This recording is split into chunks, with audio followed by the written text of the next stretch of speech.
Мұса Айнұрға деген сезімін мойындады. Мұса мен Айнұрдың махаббат оты күннен күнге күшейіп, бір-біріне деген сезімдері оттай лаулап барады.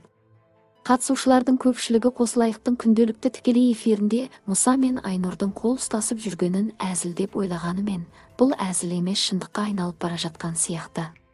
Көпшілік Мұсаны танығанмен, бірақ Айнұрға Мұса туралы нақты сұрақтар қойғанда, Айнұр Мұсамен арақатынасы жайлы жауап беруден қашқақтап, Альмира ханымның да, көрерменнің де ашуын келтірді. Желі қолданушылары осы жайт туралы жарыса жазды. Мұса и Тимур екеуі де серьезный емес. Лучше екеуінде қойпасқа адам күткен дұрыс-ау. Мұса әнші болып өзін көтеріп, жыл қатысушысы или өнерлі қатысушы номинациясын алып қайту үшін келген адам ғой. Ол явно үйленбейді. Мұсаға ешеу үміткер болып келетін қыздарды вообще түсінбеймін. Адам деген адам танып білу керек қой. Бет алды келе салмай. Ал Айнұр өз бақытын табуға лайықты. Тәрбиелі қыз, жүзі жылы қыз екені көрініп тұр. Лучше Айнұр өз бақытыңды күттегін келеді. Тиманы жаман демеймін. Тима ақ көңіл, приколист, современный, развитый бала.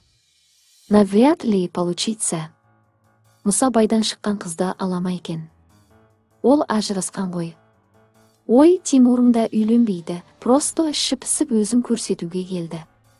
Или қатысушы болу ойында басқа дәнеңе жоқ.